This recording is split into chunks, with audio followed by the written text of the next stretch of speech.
regardless of their faith or familiarity with the text, can read with pleasure, gaining a deeper insight and appreciation of the book and the religious tradition it inspired. Finally, before I have the pleasure of handing over to Professor Habib, he is mindful that in an era where existing democracies are under various kinds of threat, and where democracies in various parts of the world are struggling to be born, it is important that we promote and disseminate the skills of critical reading and writing to foster an informed and responsible participation in the democratic process. He doesn't regard learning as merely as intellectual experience, but a moral, emotional, and political process whose deepest roots and profoundest inspiration lie in humility, humanity, and compassion. So on that note, I will now pass over to Professor Rafi Habib. Assalamu alaikum wa rahmatullahi wa barakatuh. Wa alaikum assalam wa rahmatullahi wa barakatuhu. Bismillahir Rahmanir Rahim. So I would like to begin by thanking Dr. Musharraf for his very kind invitation and for arranging this event. And I would like to thank Dr. Asim for his introduction. So I'm going to, what I thought I would do, I thought I would start by telling you something about our journey. Unfortunately, my esteemed collaborator, Bruce Lawrence, is unable to join us today. But you know, obviously this this translation is the result of 10 years of collaboration between him and me. So I want to tell you something about our journey, and then I want to say something about why we translated it in the way we did, and then maybe give you a couple of examples so that you can see what it's like. And then, inshallah, we can open it up for questions.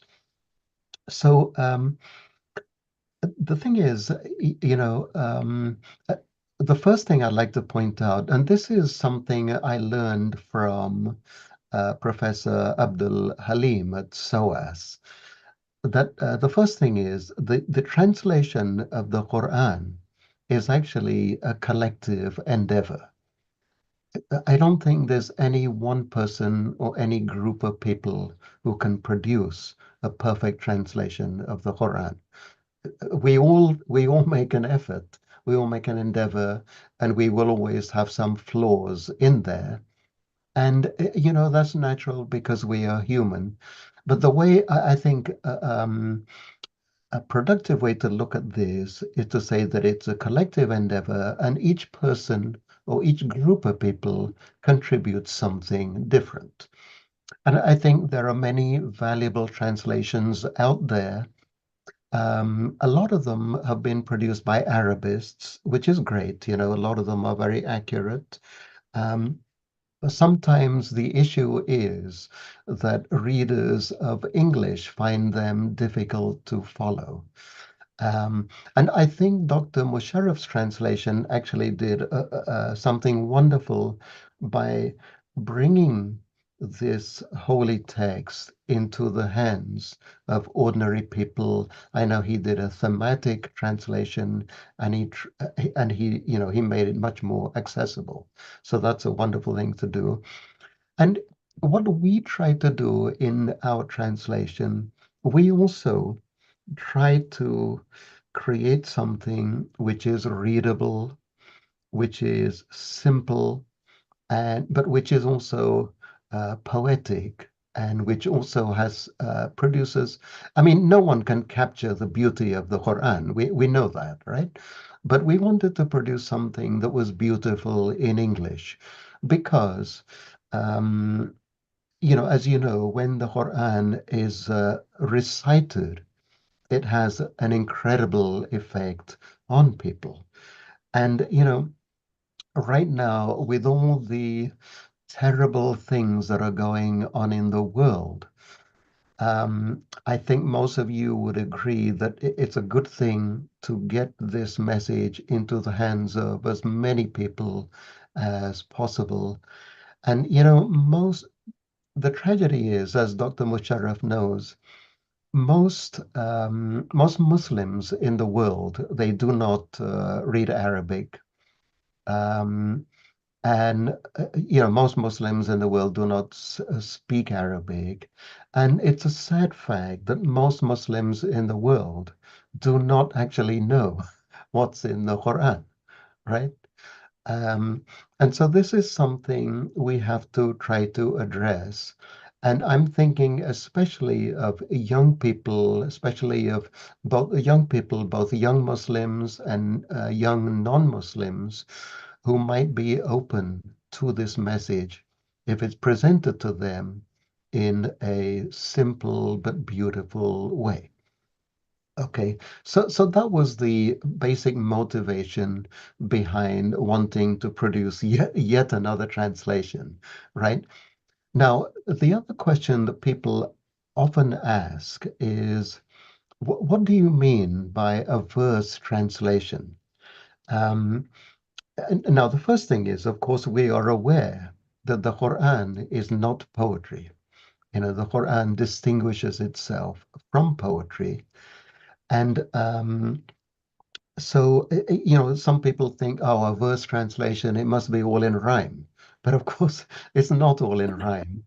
And English verse today is mostly not written in rhyme. So I'll try to explain what we mean by a verse translation. First thing is that we translate the Quran verse by verse. So many of the verses in the Quran are actually independent. And, we can't always join them to what comes um, before them or what comes after them. Sometimes we can, but not always.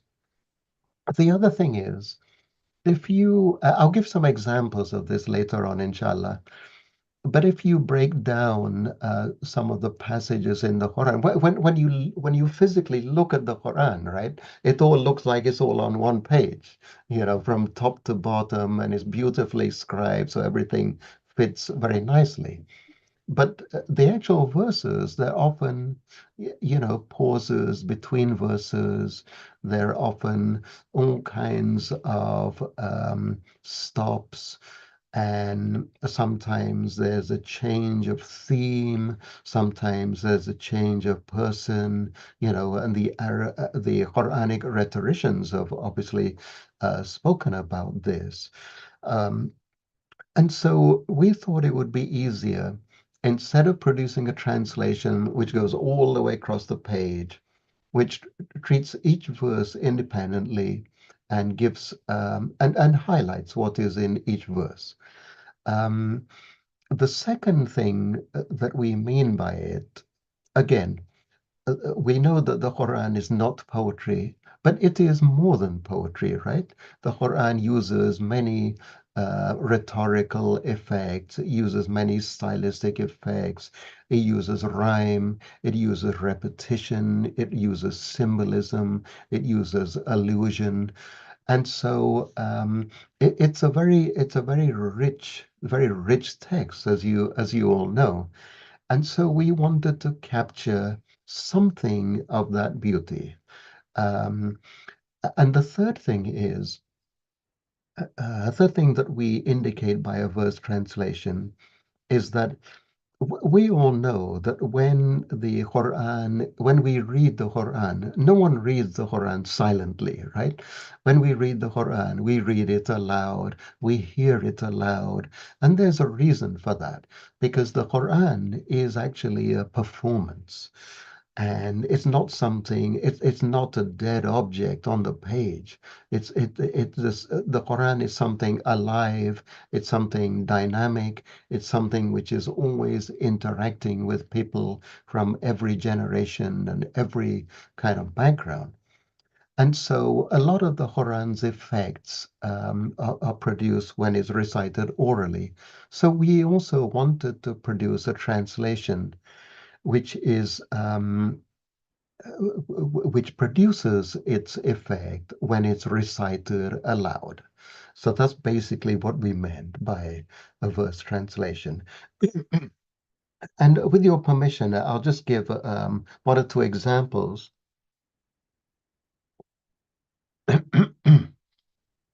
So one example I'll start with is Surah Al-Duha. And so what I will do, I'll recite this in Arabic and then I'll recite our translation of it, okay? And I think this is an interesting surah because there's all kinds of, as you know, Dr. Musharraf, there's all kinds of challenges for the translator in this surah. أعوذ بالله من الشيطان الرجيم بسم الله الرحمن الرحيم والضحى والليل إذا سجى ما ودعك ربك وما قلى وللآخرة خير لك من الأولى ولسوف يعطيك ربك فترضى ألم يجدك يتيما فآوى ووجدك ضالا فهدى ووجدك عائلا فأغنى فأما اليتيم فلا تقهر وأما السائل فلا تنهر وأما بنعمة ربك فحدث صدق الله العظيم. And this is how we render it in English. Morning light at Duha.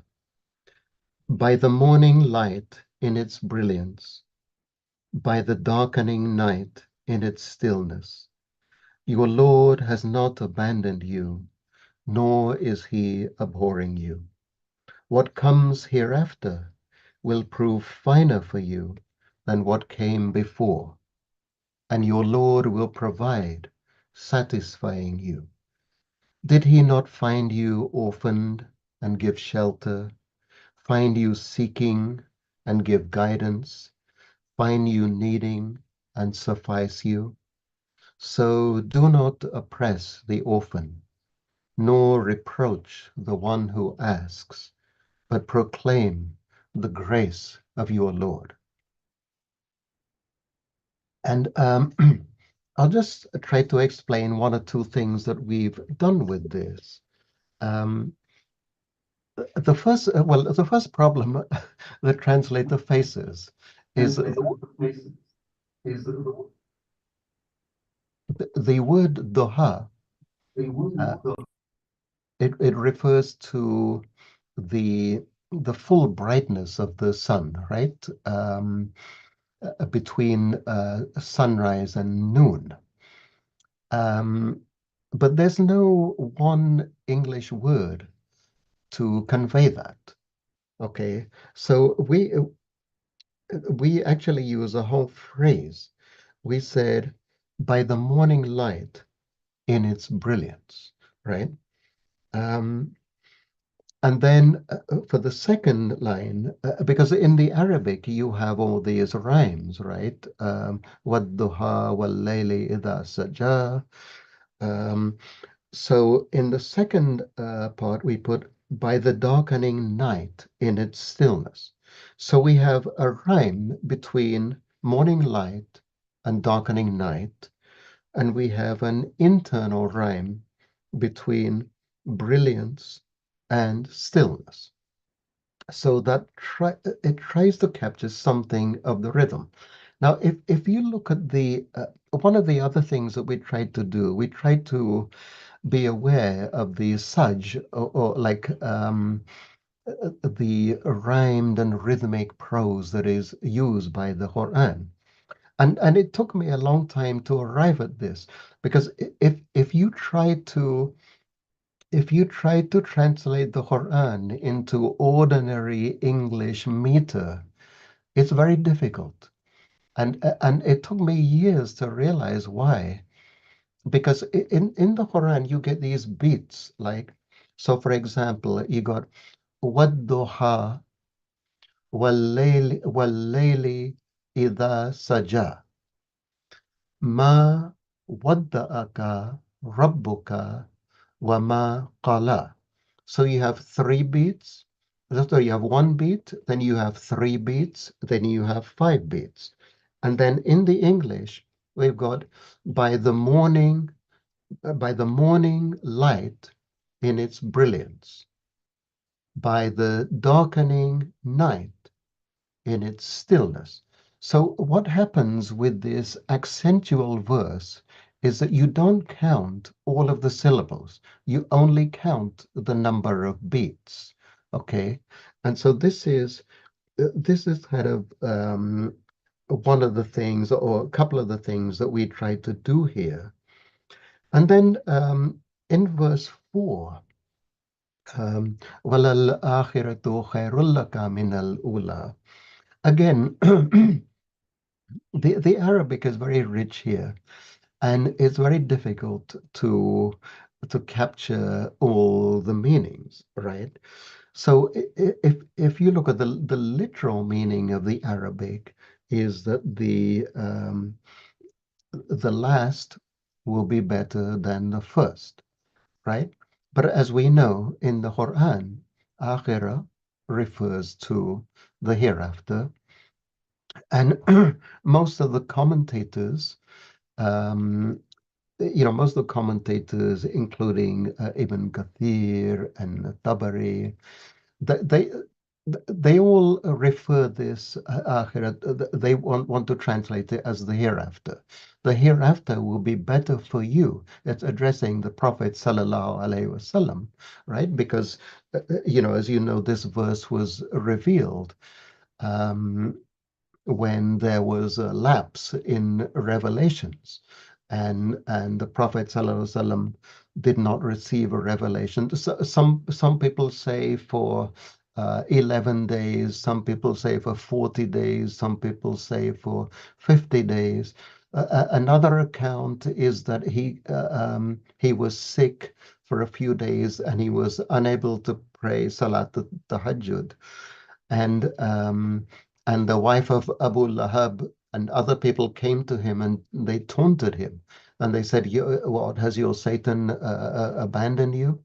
And so this verse came as a kind of response to that when it says, "Your Lord has not abandoned you." And so it's of course reassuring, sallallahu alaihi wasallam. Um, but for the translator, the issue is how do how do we render this? I mean, so yes, we could say it's saying that the hereafter is going to be better for you than this life. Okay, but also, I mean, there are one or two commentators like As-Sadi who refer it to this life and say, well, yeah, because this is an early Meccan surah, right? I mean, before the Prophet migrated to Medina, and before things became better for him. So some commentators say, well, yeah, it could also refer to it could also be reassuring the Prophet sallallahu alaihi wasallam that things are going to, not only will you be happy in the hereafter, but things will be better for you in this life as well. And so we thought a lot about this, and so we tried to come up with something which might include both meanings. So what we put was, what comes hereafter will prove finer for you than what came before. And so so it could refer to this world, but you also have the word hereafter in there, right? And then I'll just and I'll just say one other thing about this. Um, we tried in the Arabic, you have, you know, you have these kind of balances, um, ألم يجدك يتيما فآوى ووجدك ضالا فهدى. So we tried to create this kind of balance of these opposites in the English. Did he not find you orphaned and give shelter? Find you seeking and give guidance? Find you needing and suffice you? So you have a kind of not a rhyme, but you have kind of an assonance where the vowels rhyme between seeking and needing, between guidance and suffice you. And then there's one other thing in the Arabic. The Arabic construction, of course, is a bit different because this is for ammal yatima fala taqhar. So concerning, I mean, this is a common expression, right, in Arabic. Concerning the orphan, don't oppress. But but that is not an idiomatic English expression. And so we decided to put it in idiomatic English. And and so that's basically some of our thinking on that. I'll give you one other example, which of course you all know by heart. It's Surah Al-Ikhlas. So قل هو الله أحد. So this is how we translate it. Um,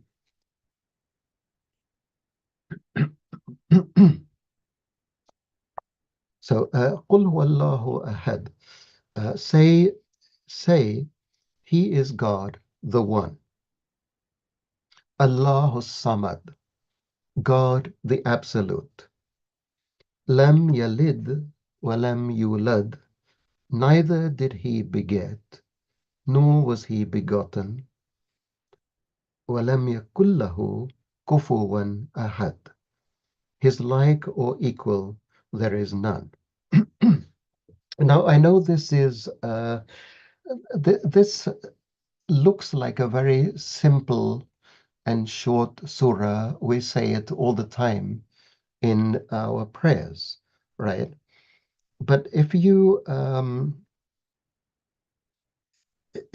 look at, for example, one word, samad, how do we translate this? Because the commentators say so many things about this. Okay, so some of the commentators say, well, it has connotations of being eternal. Some commentators say it has connotations of being absolutely self-sufficient and that on which everything else is dependent. So something which is independent, but something on which everything else is dependent. But then some commentators say it means samad refers to something solid, because it's saying something solid. Nothing can go into it and nothing can come out of it, because Allah subhanahu wa ta'ala does not produce any offspring. Nothing comes out of him, nothing comes into him, right? And other commentators use the expression la jofa lahu. There is no cavity. There is no cavity in the divine. There's nothing. So, in other words, the divine is something impermeable, right? And that's the idea that nothing can go in, nothing can go out. So, how do how do we get around that? Well, not around about, but how do we address that huge range of meanings? And in the end, we decided to go with the word absolute. And this actually was Bruce's idea. It was, I liked the idea, but it was his idea to go with absolute. And why I like the idea is that absolute kind of, because some of the commentators also say, well, Allah subhanahu wa ta'ala is above the entire realm of being, and he's above the categories of space and time and so forth. But so I like the word absolute because it embodies all of that transcendence. But also, when you say absolute, it kind of implies that other things are dependent on it, other things are relative to it, without you actually having to say that. Yeah. And then I want to finish just by talking about the first line. Again, it looks very simple. Say, He is God, the One. But Razi has a very beautiful interpretation of this, and I think Kashani and a few others. So he says that Huwa refers to Allah subhanahu wa ta'ala in the purity of his essence, right? And then the word Allah refers to the divine in all of its multiple characteristics, like the all-knowing, the all-powerful, the all-seeing, the all-hearing. And then Ahad, it kind of unites those first two, and Ahad is the indication of the unity, of the internal unity of the divine, um, which, which you cannot divide in any way. And so, Huwallahu Ahad kind of refers to three three different perspectives that you can have about the unity of God, about the unity of Allah subhanahu wa ta'ala. And I just thought that was a very kind of profound way to look at this, because of course we know that God has all these characteristics, the Asma al-Husna, the 99 names and so forth, you know.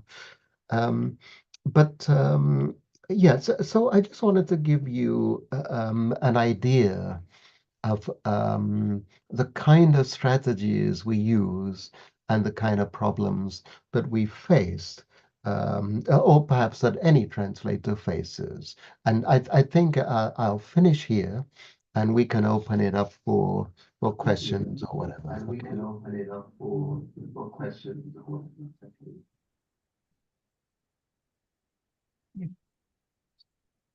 Assalamu alaikum wa rahmatullah. Professor Habib, that was Jazakallah for enlightening us on your methodology, your approach to translating and interpreting and presenting it in a beautiful, sublime English. I actually read it daily now. I compare it with my translation, and mashallah, no doubt, you know, you're a master of English, Professor Habib, mashallah, and you're able to express the beauty of the interpretation in a beautiful way.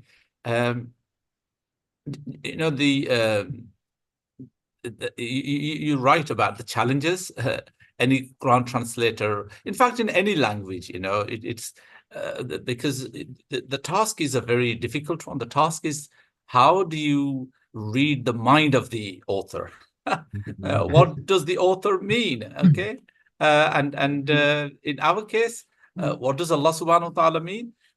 And of course, this has been very beautifully and eloquently and very accurately been presented and taught to us by Rasulullah sallallahu alaihi wasallam himself. You know, he did, no doubt. You know, he taught us the meaning. So what I mean by this is, there is no part of the Quran that Muslims don't understand. I think that would be totally wrong to assume that there are parts of Quran which we don't understand.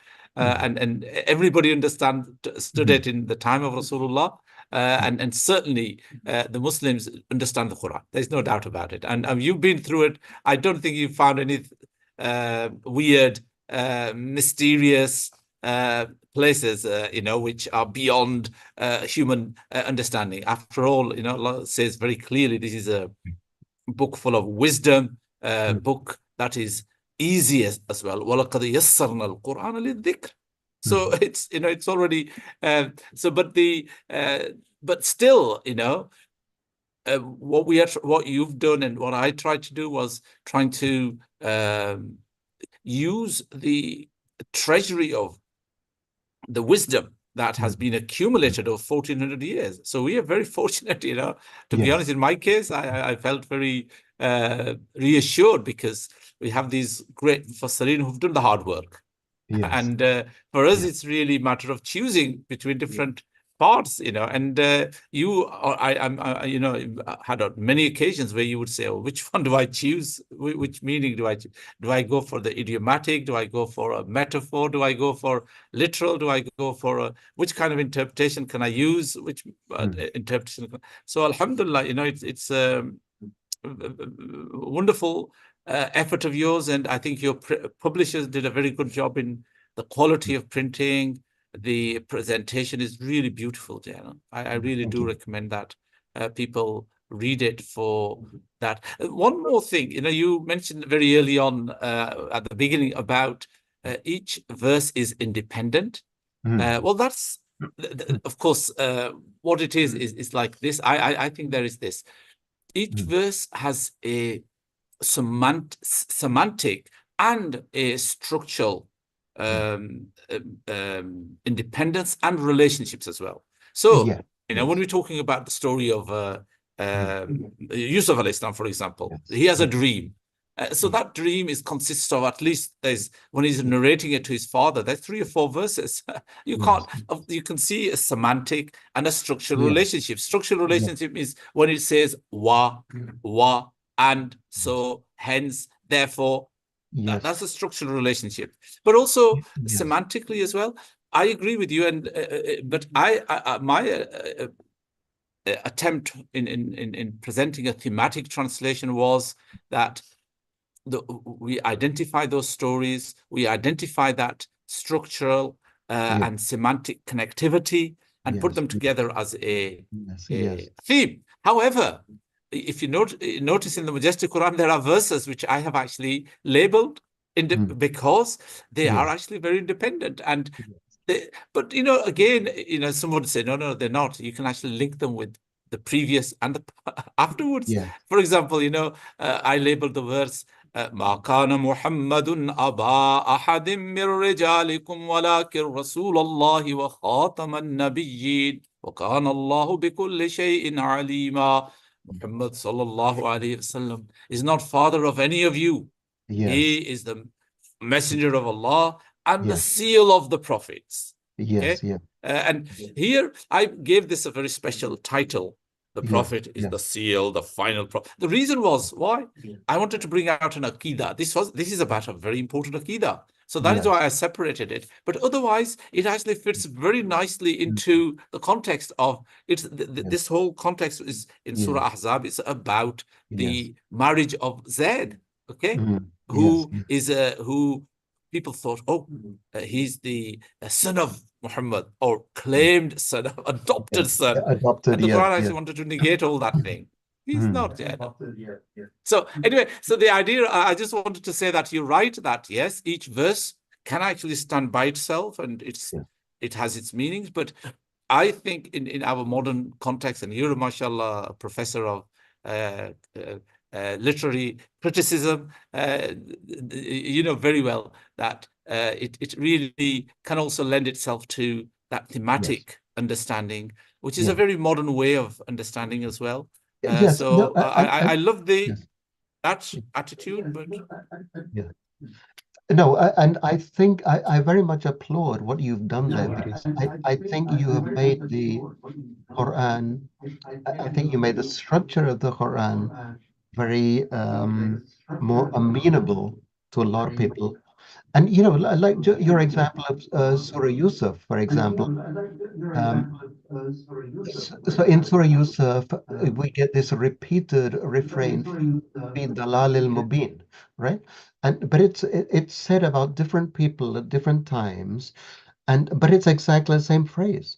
And as you know, Dr. Musharraf, one of the main principles of Quranic exegesis is to use the Quran to interpret the Quran.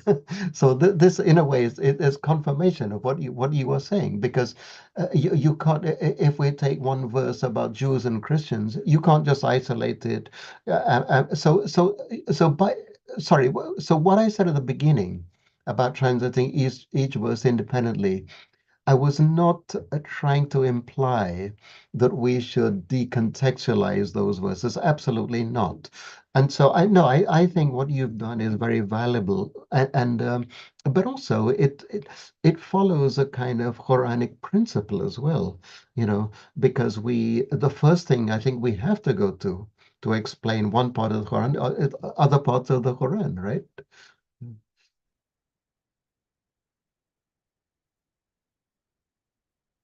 Oh, I think you're muted, Dr. Musharraf. Yes, I said this is the intertextuality and intratextuality, both in terms of within the surah and between the surahs as well.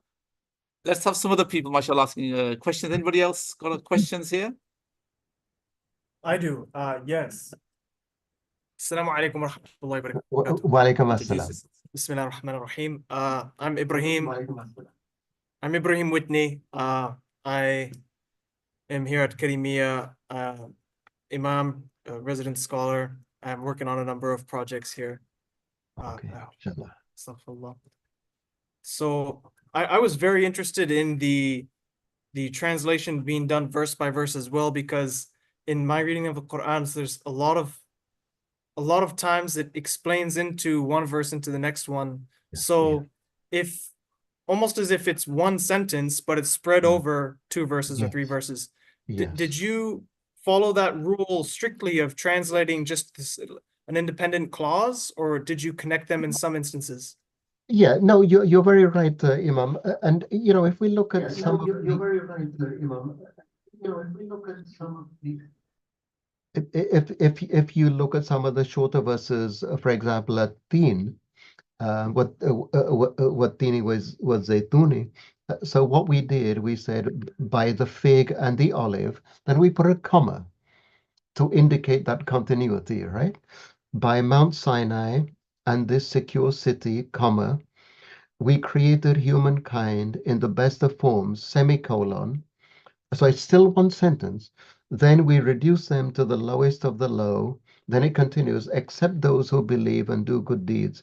And so it's a very good question, Imam, and it's a very pertinent question. But we try to respect that continuity where we saw it, So I don't know if that answers your question. That answers your question. MashaAllah, yes, it does. Barakallah feek. All right. Mashallah, I'm going to open it to the floor now. So if anybody's got any questions, then certainly you say so. I've got a personal question if it's okay, but congratulations, mashallah, you've done a fantastic job. May Allah subhanahu wa ta'ala reward you for all the efforts that you've made. It's regarding your methodology I wanted to maybe pick up on. And you talked about, the challenges of the translator, and I maybe wanted to understand maybe your methodology. There would be, as you've described, different words will have different meanings, so that will be one challenge. And you also looked at, the rhythm of the Quran and tried to emulate that. But what about maybe other more hidden aspects? For example, you mentioned in Surah Al-Ikhlas, Qul huwallahu ahad. Now there is a qalqala, as it were, at the end of each verse, which provides a nuance which isn't necessarily translatable nor a rhyme. Likewise, the mother, which is, for example, in Surah Al-Fatiha, وَلَضَالِّينَ. How did you consider maybe these aspects which give a rhythmic beauty to the Quran, but not necessarily a translation? Yeah. So no, it's a very good question, and I'm not going to pretend that I fully know how to answer that. But what I will tell you is that we did think a lot about tajweed, and we did think about tilawa as well, the way different reciters recite. Now, when it comes to qalqala, I mean, you just can't reproduce that in English. You know, qul huwallahu ahad, Allahu samad. I mean, it's beautiful, and but that's why the Quran is Ijaz al-Quran, right? That's why it's inimitable. Um, so so there's some things that we could not. However, I think following the tajweed, you know, there are pauses, you know, in the middle of a verse, and I think we try to take some account of that as well, you know. So even if the verse kind of continues, but if there's a pause there, then it might tell us. So, for example, when reciters recite Ayat an-Nur, okay, Allahu nuru samawati wal ard, then mathalu nurihi kamishkatin fiha misbah. Then, but after misbah, they all stop, right? There's a pause there. Al-misbahu fi zujad. And so we try to replicate that because there's some things I think that are easier to replicate. I think the qalqala, just because, you know, as far as I know, I don't think in English there is such a thing as a qalqala or a gunna. There might be a gunna actually. In, I mean, you know, when people are singing, they might use a gunna, but not when in speaking, you know. They might say inside, but we don't say that when we're speaking, right? You know. So, but it's a very good question, and I think I think we tried to take some account of it, but I think there's a whole area that still needs to be explored. Yeah, Professor Habib, you know, this point about the qalqala in Surah Ikhlas is really interesting because remember, this surah is about rejecting, challenging, shunning, and completely, you know, hammering shirk and the idea that God could have a partner. And so it uses a very harsh, hard letter, dal, with the qalqala in it. If you look at all of, you know, it is actually just, you know, and this is what we mean by inimitability of the Quran. You know, the ijaz of it is that, you know, Allahu ahad, Allahu samad. The word samad itself, you know, is a, you know, it comes from, you know, this whole notion of being absolutely, well, you said absolute is what we use, the cause of all causes. But then this dal there, lam yalid wa lam yulad wa lam yakul lahu kufuwan ahad. You know, it's hammering this idea. Hey, stop this nonsense about God having a son, God having a partner. Okay, and I think it's so powerful. And this is the onomatopoeia of the Quran. You know, the sounds also convey a powerful message. And you see it in, you know, on the other hand, in Surah Maryam, you have a different style there, you know, where it talks about, you know, the soft ah and ha, and because it's talking about Maryam alayhi salam. It's talking about the birth of Jesus alayhi salam. So it's in a different, beautiful setting. Yeah. So yeah, I think Professor Sells has done a very good work on this. You know, if anybody wants to read his book on. Yeah. I forget his name, but the book's name, Professor Sells' book, is Approaches to the Quran or something. It's very beautiful, and he talks. It brings out this beauty of the Quran, you know, in terms of the sounds of the letters as well. Yeah, and just to go back to what you were saying and what Dr. Asim was saying about Surat al-Ikhlas, because when we look at the nuzul, the asbab nuzul of that surah, the Prophet sallallahu alaihi wasallam was asked by some Jews and Christians, what is the lineage? What is the lineage of your God, right? And so I think that's quite right, Dr. Musharraf, that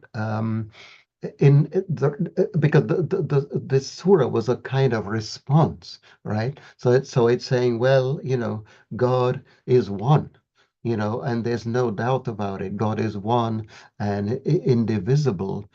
Apparently, I read that some of the early companions, instead of ahad, they would say wahid, which is a different kind of unity. Ahad is like an internal unity.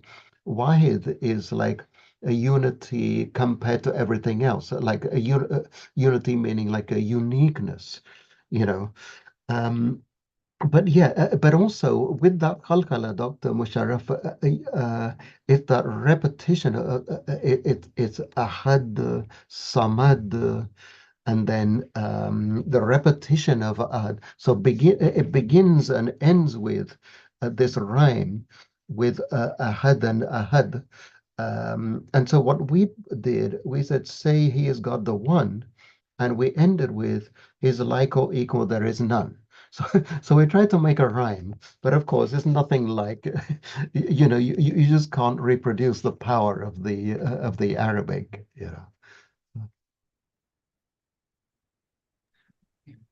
Yes, mashallah, beautiful explanation. I had another question as well along that same trajectory.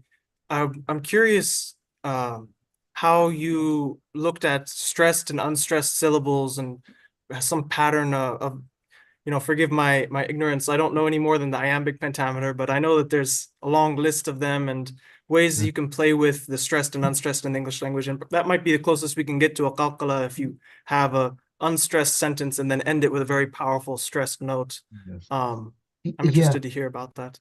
Yeah, no, it's a really interesting question, and the honest answer is that I'm still struggling with some of these issues. But I remember when we were translating Surah Luqman, I did actually try to do that. I put some verses into iambic pentameter, but then it was only later, Imam, that I realized that trying to follow the pattern of English verse doesn't really, because an ayam is an unstressed syllable followed by a stressed syllable.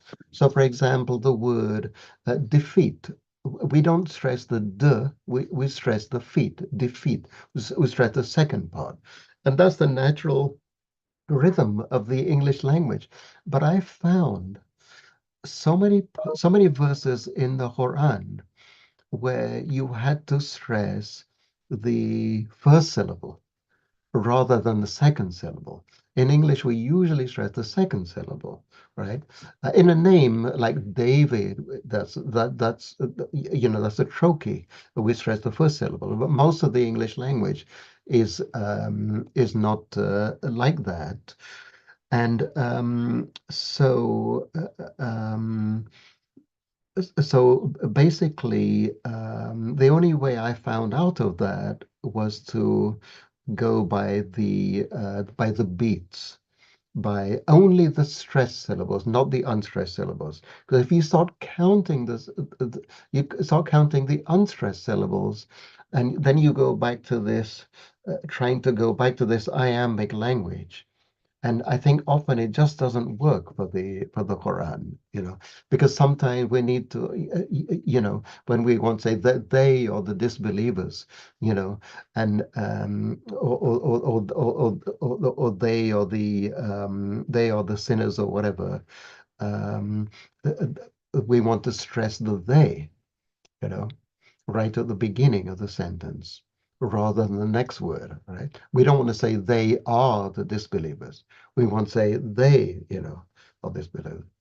Um, so, I don't know if that answers your question. I see one question in the chat. How did you translate the al-huruf al-muqatta'at? And the answer to that is we didn't. We just left them as they are. We left them as those mysterious letters.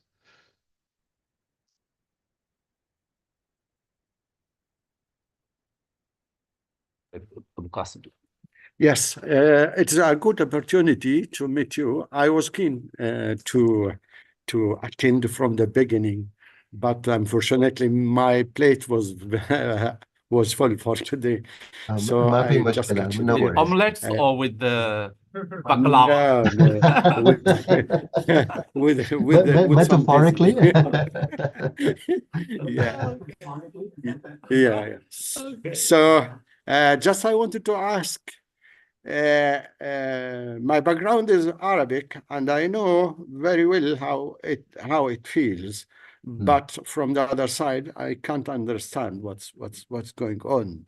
So as a linguistic, I would like to ask you, how do words of Quran affect the non Arabic speakers, let's say?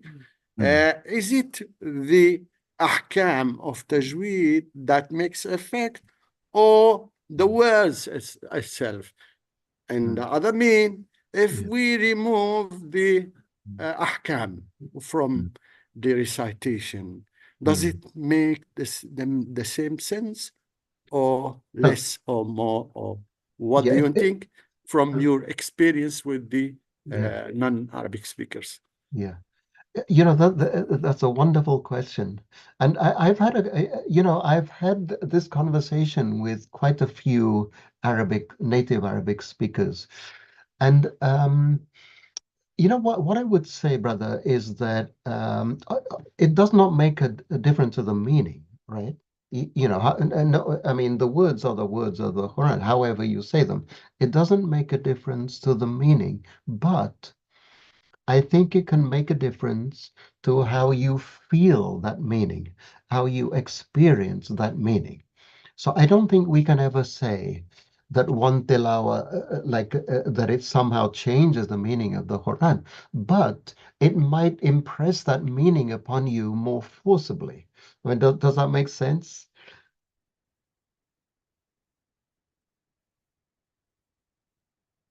Sorry, you are muted, brother.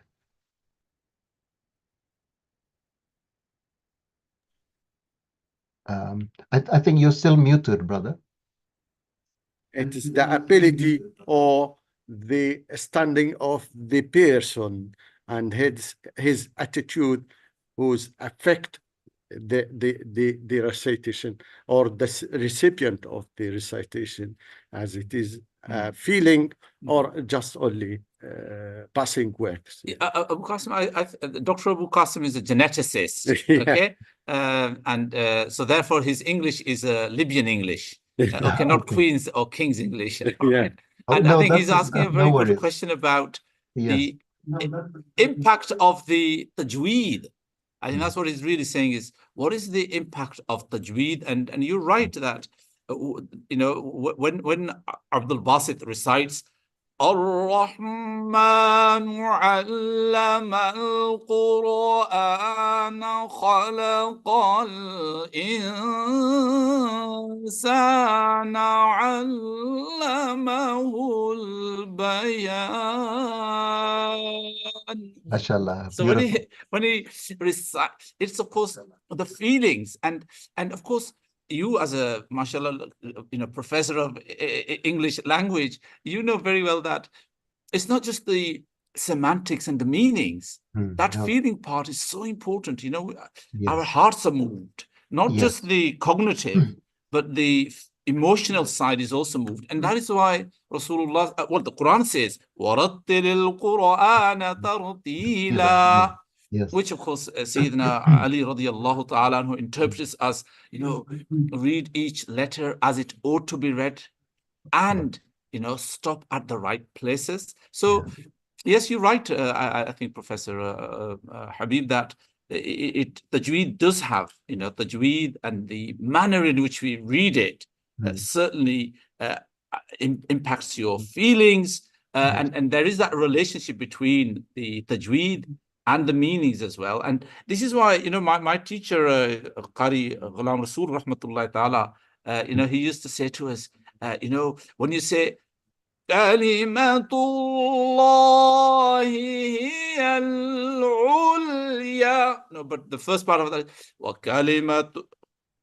What's the first part? كلمة الله الذين كفروا السفلى. كلمة الذين كفروا السفلى وكلمة الله هي العليا. The kafir, this sufla and ulya, okay? Yes, So you differentiate, good qaris do that actually. Nowadays, Yes. they Which do, is the low I and the think high.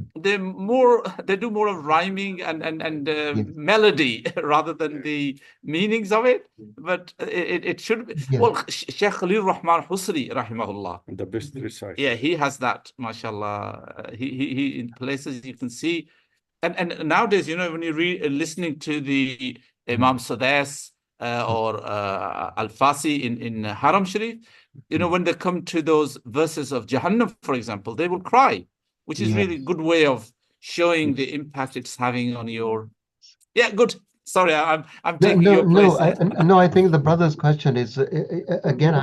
I appreciate all these questions because they're things that we still need to explore and we still need to keep thinking about.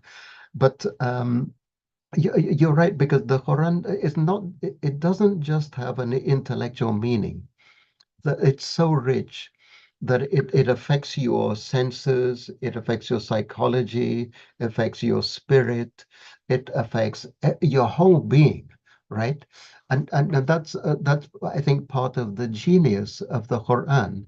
And so yes, I think all of that, brother, in answer to your question, that creates a more powerful effect. But I also think it's part of the genius of the Quran that even if you take all that away, the words are still very powerful just because of their meaning, and what the words say. No matter how they're still powerful just because of the meaning of the Quran. But then, I think we could argue that the meaning of the Quran is tied to its sound as well, and so when we hear it recited correctly, with tartil or whatever, then I think we respond in a more kind of holistic fashion. Yeah.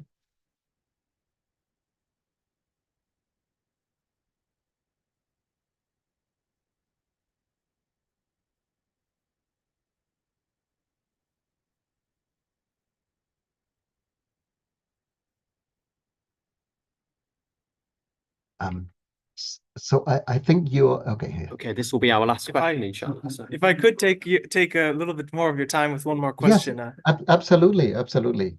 So I'm curious, and I might be way out of left field on this one, but Yeah. I'm wondering if you had, when you were working on this over 10 years, if you had given any mind to perhaps making it easier to memorize or putting it in a format. Sometimes was it done in verse just to be read and admired for its beauty, like you mentioned, giving those incredible qualities back to an English rendition of the Quran? Did you give any mind to perhaps making it easier to memorize as well, which can sometimes be done when things are put into verse? Yeah.